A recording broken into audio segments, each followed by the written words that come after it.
Welcome to a very special edition of Necro News. I'm Mike Namapod. Let's jump right to it. Nice. You mean after we talk for a little bit? Of course. That's how it always works, right?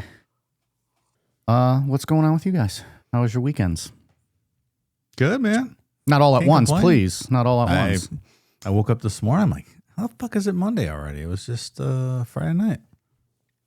We watched the Browns game Sunday. Yeah. morning. Had a little brunch for the Browns game at 9:30 a.m. in London. As usual, not great for the Browns. It certainly was not. It was fun getting to mix things up, though. Watch football that early in the morning, have some drinks. Yeah. It was a good time. I had fun. Drinking at 9 a.m. 9 a.m. It's always good. And then you just, you get to the depression earlier. By 12:30, they've already lost, and you move on with your Sunday. That's right. Yeah. They're doing a lot of those games over there this year. It's like 4 weeks in a row, isn't it? I'm not Yeah. sure. It's They a did little Ireland. the other silly. Oh, day. yeah. The Vikings did. They did Ireland last week, and then the Browns this week, and I think there's another game this coming week. Just stop. They're getting all the footballs. It's an American game. Come on. Yeah, I Doesn't wonder how work. many fans there are overseas. Like, if everybody goes to those games just for the novelty of just to say they went to one, or if there's like actual NFL fans in London. That's a good question. I did see clips of, a bunch of Browns imbecile fans walking around London barking and stuff. So good image for Cleveland as always. Don't they always say like the Browns have some of the most like backer bars around the world? They do. That is absolutely true. Yeah. Is it true, or like I've heard people say it? I don't know. I've never seen the numbers on it. That's what people in Cleveland tell me. So I believe Right. it. Like imagine being abroad somewhere or overseas is where you like live or from, and of all teams you pick the Browns to be your team. Yeah. Like, why the fuck would you do that to yourself? You hate yourself, obviously. Yeah, certainly so. Well, so we got a whole episode tonight dedicated to one topic. Ian's got some Yeah. shit to say. We're doing like a full spoiler overtime tonight. So if you've not watched Monster Season 3 about Ed Gein, you should probably just skip it. Listen to this afterward. But also, would you advise them to watch it, Ian? No, don't waste your time. I was thinking about watching it, but he convinced me not to, based on all the horrible reviews I've been seeing everywhere. I was dumbfounded when it ended. Wow. Like That's saying dumbfounded. something. Damn, that's a statement. My wife was watching it this afternoon, and I came in there, and Ed's mom was doing something, so I came over and I started talking to her in the Eddie's mom's post-stroke voice, interrupting her right in her ear. She's like, "Stop! I didn't know she had a stroke," and it was literally the exact time in the show when Ed's mom had a stroke and was in the hospital. My timing is phenomenal. It's good to know your wife listens to our shows then, Dave. Yeah, exactly. No memory. I'm like, we did the show on it. You don't know she had a stroke? She doesn't remember anything. So, Well, good. Maybe she could be the next trivia opponent against me. fat chance. I would never put such a low quality contestant against you, sir. You might win one. We can't have that. No. That'd be a bad luck. There's been one or two close calls. I felt really good about myself. Last time, I believe, right? I can't remember. It's actually been a while. We're due for one of those, I think. Yeah. Always fun. Patreon.com/Necronopod. Yeah, perfect. So, Ian, do you just want to take us on this ride? Yeah, we'll just go through it. I wrote a mini review on it, I guess. That's cool. Yeah, but the show takes like these crazy liberties with Ed's life, which really sucks because the first two seasons of Monster were great, in my opinion. Like season 2 took liberties with the Menendez brothers a bit because they were behind closed doors conversations between Lyle and Eric that we don't know if they happened for sure or not, but they're portrayed in a very realistic way. Like Eric or Lyle yelling at Eric. Like you could see that playing out in real life, And the same thing for Dahmer season 1. There was liberties taken because Dahmer's the only one in the apartment. You know what I mean? Mm-hmm. But this one is just fucking just flat out entirely fictional almost. Before we move on, how did they show Lyle's toupee being ripped off in there? Was it good? Was it accurate? It was good. Yeah, it was very accurate. It was like David Spade and It was very Tommy similar Boy. to that. It was extremely similar. nice. Okay, we can move on. Thanks. It's just interesting to see it, like the toupee getting ripped off, like because we covered that episode. I'm like, okay, I know it's coming. It's coming soon because we're at this part in the story, you know. Yeah. And that's what I wanted to feel with this one, but then it just curveball after curveball of craziness. The biggest thing with it was Bernice Warden, Ed's second victim. It frames Ed's connection to Bernice as like this secret romance, and they like even have a night together before Ed kills her, where she's in on Ed wearing women's underwear and stuff, and she thinks it's hot, and they're drinking, and she's all sad about men, like men leaving her kind of thing. And as harsh as it sounds and feels to say, it's like they portrayed her as like this old drunken whore. That's how I felt watching. I'm like, this is crazy. Yeah. In reality, there's no evidence that they were intimate. Ed was 51, and by his later account, he had never been with a woman. The original incel. Loser, nerd, dweeb. I was at least 35 when I saw my woman, a woman for the first time. I haven't beat by quite a few years. So you went from 34-year-old virgin to cucks across America, fuckmaster, huh? Well, there's all That's kinds. pretty. That's pretty rapid ascent, fella. There's all kinds of inconsistencies in my life story. Fuck master. He's the fuckmaster 5000. Fuckmaster 5000. That's my finishing move. I don't use it all the time, but sometimes. Ed went to Bernice's hardware store as a customer, not her boyfriend. Investigators later said he was more than likely, it seemed like he was drawn to Bernice because she reminded him of his mother, Augusta, not because they were in any type of a relationship.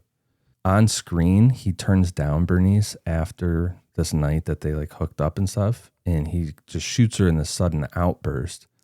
But in real life, he shot her with a .22 as part of a plan. It wasn't like this super impulsive thing. He planned it out that deer hunting season was that day and everyone was going to be gone. Like, and the biggest thing is they did not have a relationship.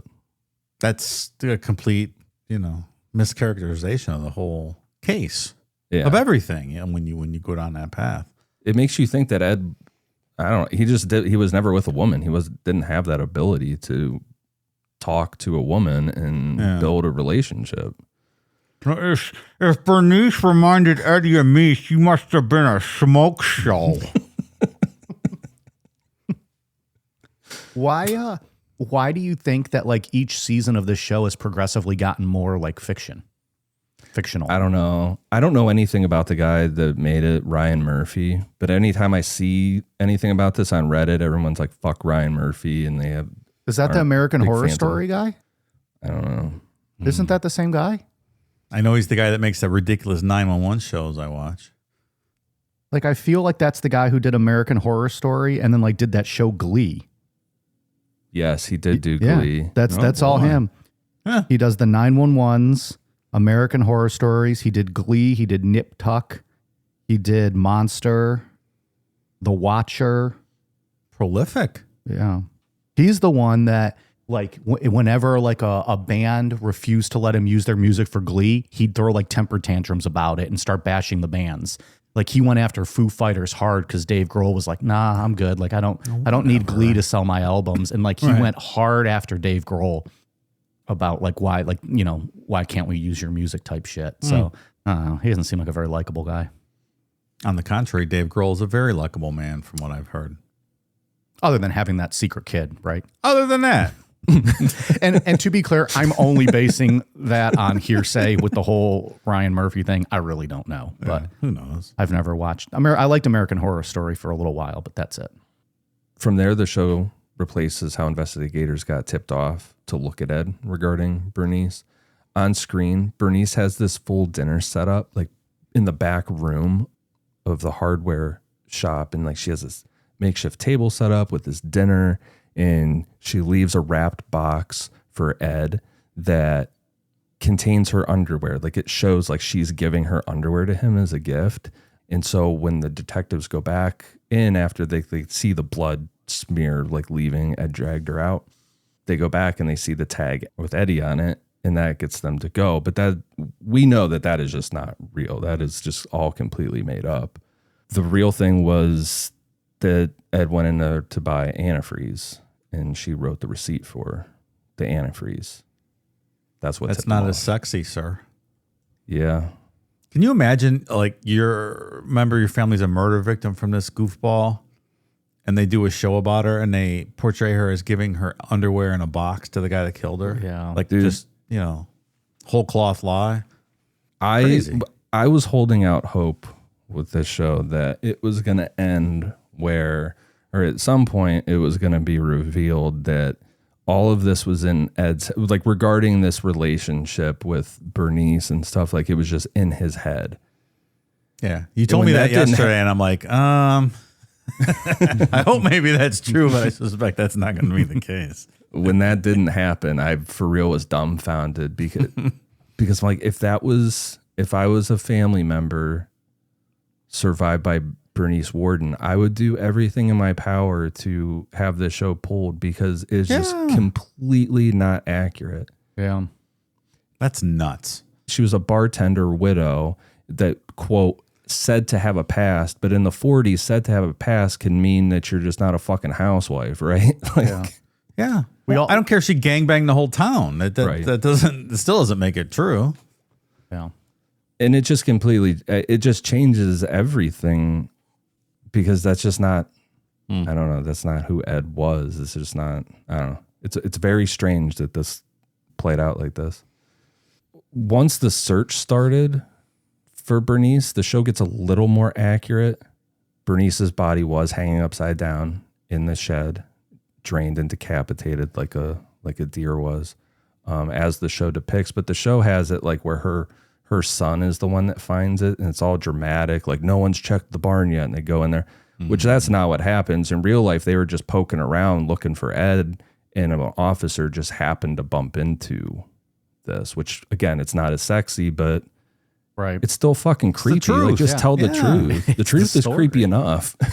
Man, that picture of her hanging there is awful. Good Lord. I remember that. You imagine bumping into that in that dark shed? No, man. Just kind of poking around. Weren't we in the replica of the shed, Ian, at Zach's museum? I think he had something from there, like a bucket, right? It was the Didn't he have a cauldron. bucket? The cauldron. Yeah. Yeah. But it was like in like a shed gimmick room. Yeah. Right. And it had like the actual skin with the nipple on the wall, like actual human nipple. And he said something that was like, I can't say that stuff was cooked in that cauldron, but it was cooked in that cauldron. You know what I mean? He bought that shed sight unseen from the Finger Hut catalog and had it delivered to his thing in Vegas and put the bucket in there. There was wasn't there like strobe lighting going on in that room? Almost like it was like a fake thunderstorm. Or am I making all that up in my head? I don't know. I don't remember. Yeah. It's really hazy. I was really fucking high too. When we walked there, it was so fucking hot. But when they're going through the house, the things in the show are accurate. Inside the farmhouse, they found skulls that were turned into bowls, chairs upholstered in human skin, a belt made of nipples, Ed's masks that were from people's faces, and organs in jars, all kind of stuff. Where the show goes off the rails is in scenes of Ed driving local children out to the farm to scare them with corpses and like with the severed heads and shit. He did babysit kids. That is true, which is hindsight. It's weird, but Ed was seen as like the local, just lovable Goofball guy. Yeah. He would never hurt a fly kind of thing, you know? My Eddie's a good babysitter. He does not play with any pee-pees or weenies. He doesn't like private parts. Oh, Mama Gein. There was one exception that we know of where he showed what he called a shrunken head to a 12-year-old kid in town. He got along with this kid, and I think how the story went is Ed like let him in just like the front entrance of the house, showed him the fake shrunken head, and then when the kid got freaked out, I was like, "Oh, I'm just joking." Let he among us who's never shown a 12-year-old a shrunken head. Come on, stop it. Everyone does that now and then. I watched, instead, I took your advice and did not watch this, and instead I watched Texas Chainsaw Massacre last night. Nice. The original or one of like The original. Yeah. Every time I watch it, I am again amazed at what a fucking masterpiece Tobe Hooper made in 1974. It's just a fucking masterpiece. It's a good movie. I liked it. It was terrifying when I first watched it. I thought it was for real, like real. The first time I saw it as a kid, I'm like that beginning monologue thing. I'm like, oh, damn, this happened for real. I'm just amazed every time I watch it every couple of years. Well, and that's one of the really cool things about this show that I thought was like, I don't want to, well, I am going to bash it all because it's just fucking fake, but there are a couple of things I liked about it.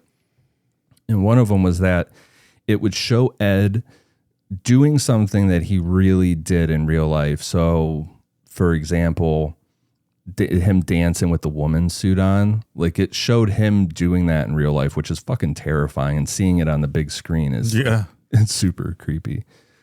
But then it would fade into Silence of the Lambs, the movie being filmed with Buffalo Bill doing the same pose, saying, "Would you fuck me?" and stuff. And the show did that throughout. I fuck me.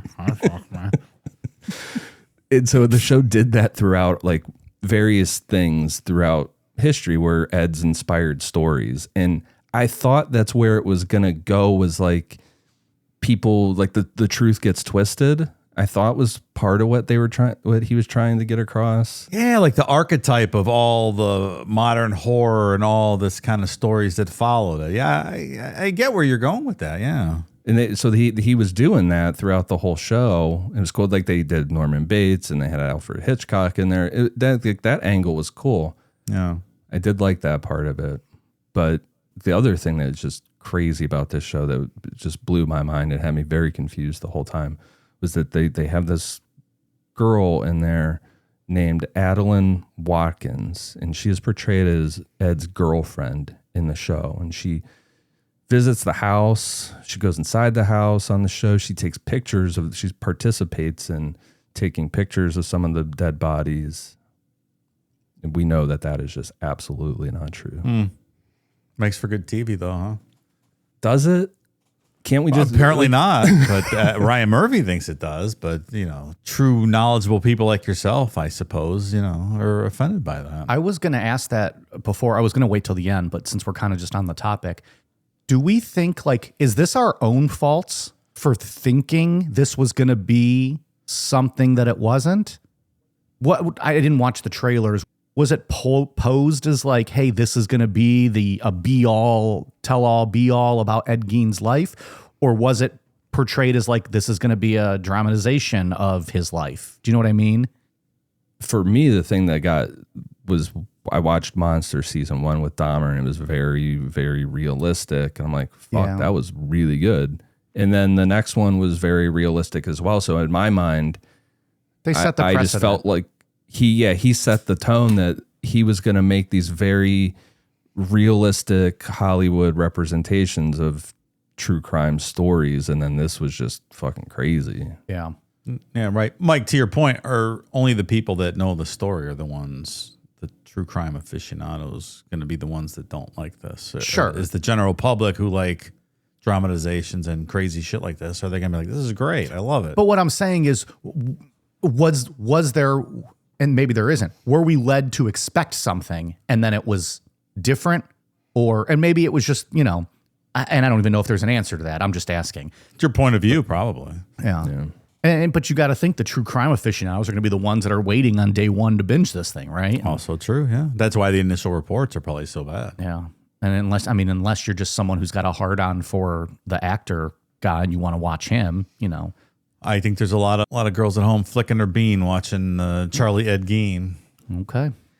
And I was fine with the show, with like the liberties that he was taking for some of the scenes of like when Ed was by himself in the house, because we don't know what Ed was doing in there all those years, but your mind can wander. And of course with Hollywood, you're going to spice it up a little bit. And I was fine with those. Like they had him doing like the autoerotic, what the fuck asphyxiation. Yeah. Like in women's underwear and stuff. And I'm like, I don't know for sure if Ed did that, but it's possible. Yeah. But any dramatization is going to do that. Yeah. Because no one was actually there. When there's no eyewitnesses, you have to write all that dialogue and stuff. And I'm fine. Like that's just how it is. But just making up parts of the story, That's like just different. fully changing it.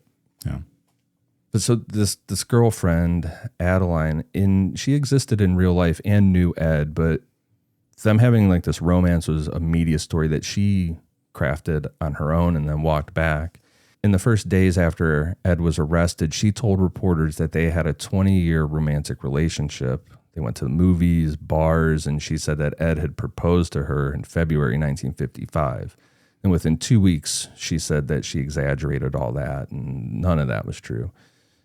In reality, they knew each other in passing for about 20 years, but there's no evidence that they really like had some kind of romance or something.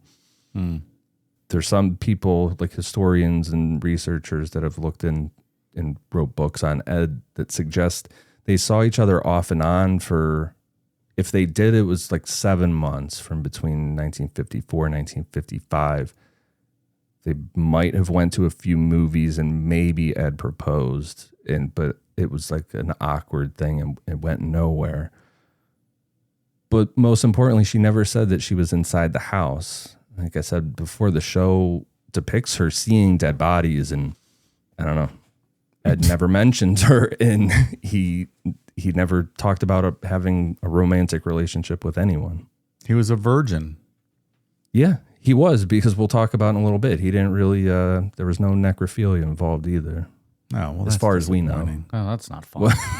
What did Ryan? Did Ryan put some necrophilia in there? Because he sure did. Oh, all right. Good.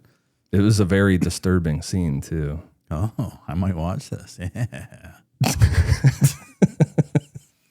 I like to crack open a cold one at the end of the day sometimes.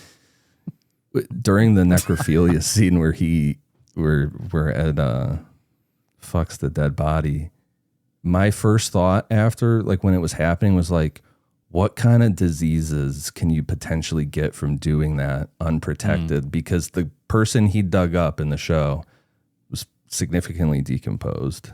Ooh, that's a good question. That's where my head was with it. What goes up your dick hole when like deep inside a corpse? Yeah. What pathogens are crawling around in your urethra when you're done? So many times when I was watching that show, when there was real things depicted, because there was a lot of real stuff depicted that's like, oh yeah, Ed did, or it's reported that he did that in real life. A lot of those scenes, I kept thinking back to our episode where you'd be like, oh, Ed, after like him putting on the mask and dancing and shit. Yeah, don't put your wiener in a dead girl. On screen, the show uses Adeline as the bridge, saying that she introduced Ed to Ilsa Koch, and that stories about Nazi atrocities fed his imagination. In real life, news about Ilsa, the bitch of Buchenwald, and wife of Camp Commandant Karl Otto Koch, was everywhere after the war. At her trial in 1947, witnesses accused her of torture and making items from human skin, like lampshades and book covers. She was convicted for the abuse of prisoners and given a life sentence. And so that all that human skin lampshade stuff, it was never proven in court. U.S. authorities couldn't verify the objects. One U.S. general said that the lampshades were goat leather. I don't know. It seemed like there were a lot of prisoners that testified to her doing some very, very bad things. So I don't know. I'm going to take their word for it. Yeah. If we have to take someone's word for it, we'll take theirs, right? Yeah. Yeah. And I think that there's definitely a possibility that the stories about her were exaggerated or became exaggerated after the Holocaust. It became like this lore because there were magazines and like these kind of graphic novel kind of things that she was like depicted in. But in reality, Ed never named Ilsa.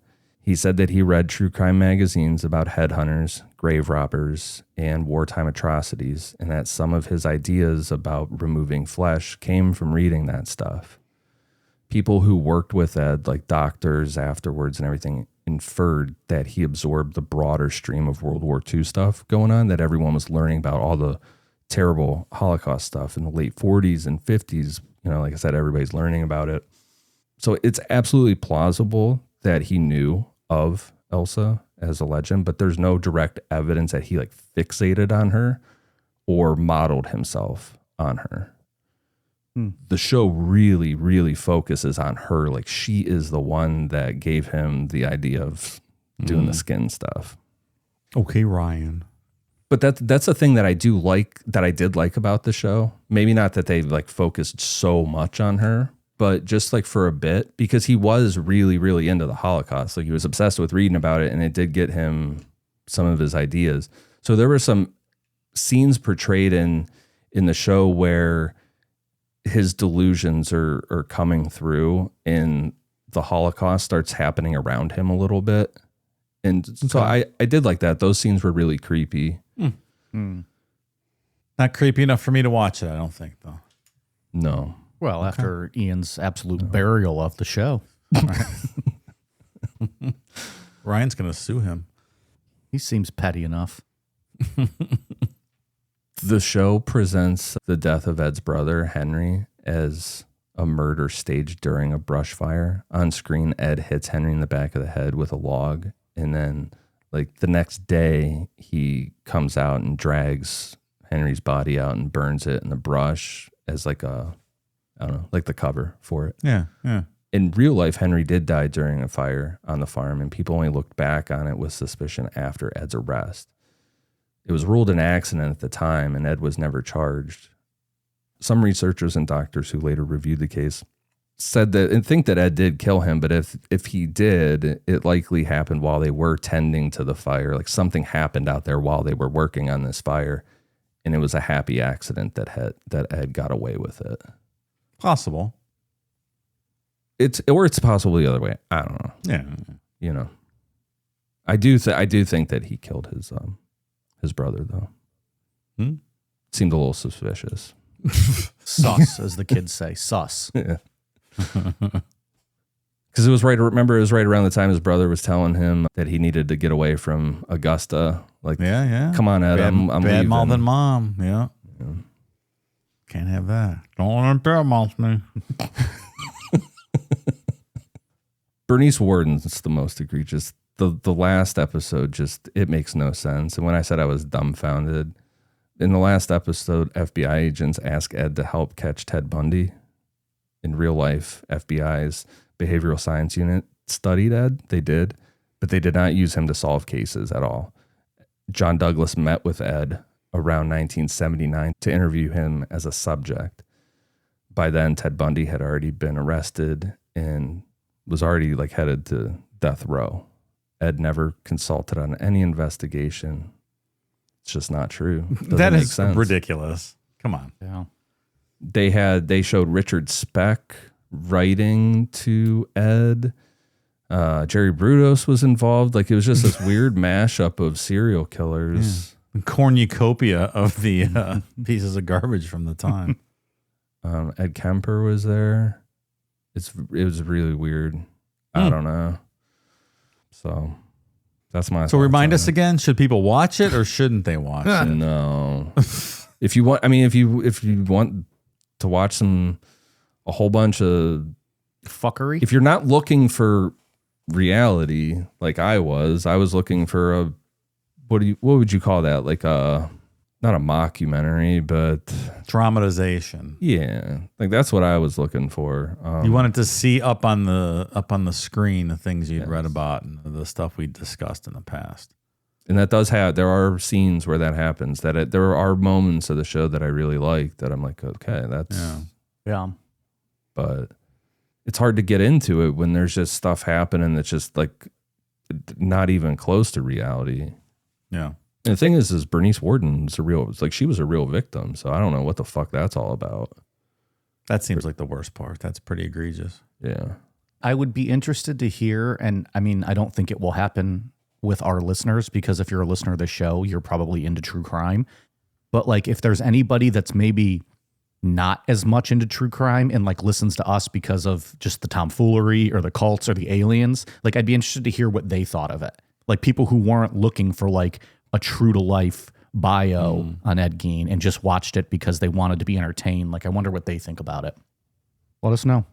They also depict him killing that Evelyn Hartley girl. She was the babysitter that went missing. That it's suspected that Ed was involved. They like flat out said he did it and depicted it in a way that Ed wouldn't have killed somebody. It seems like they took every rumor, innuendo, hearsay, allegation. They're like, yeah, that fucking happened. Let's portray that. Pretty much. Yeah. Oh, you read on Wikipedia once that he fucked a corpse's feet? Yeah, let's throw that in there. That'll be a good scene. Make sure to focus on his pulsating cock as he fucks those arches. This is based on a true story, the way The Strangers movie was based on a true story, where the guy that wrote it, someone knocked on his door late at night when he was a kid, and that's the extent of what happened. And it scared him, and he wrote an awesome movie about it. That's right. It's such a ridiculous concept. that turned into a sweet movie. Yeah, that movie really creeped me out when I first saw it. Oh, fuck yeah. That's awesome. The subsequent sequels, not so much. No. Well, all right. Thank you for your expert analysis on this, sir. You're welcome. I had a token or a credit left on my Audible account, so I grabbed that Ed Gein book, Deviant, by Harold Schechter. That's still the best Ed Gein book. I think it's the most credible overview of Ed's case, and it's not as sexy as people want it to be. He was a fucking very mild-mannered schizophrenic dude that just was stuck in that house with an abusive mom his whole life, and then shit just went off the rails. So you would advise people to put down the Netflix, pick up the book. Yeah, that book's it's a good book. That's probably usually advisable. Put on the Netflix and pick up a book. You know what? That's how I live my life. Okay. Well, everyone's caught up. You don't need to watch the Ed Gein documentary because we just took care of that for you.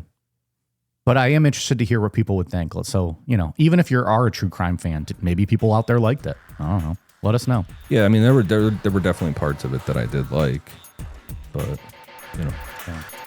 If we watch Texas Chainsaw Massacre too, right? Yeah. Should always watch that. Masterpiece. Okay. Bye.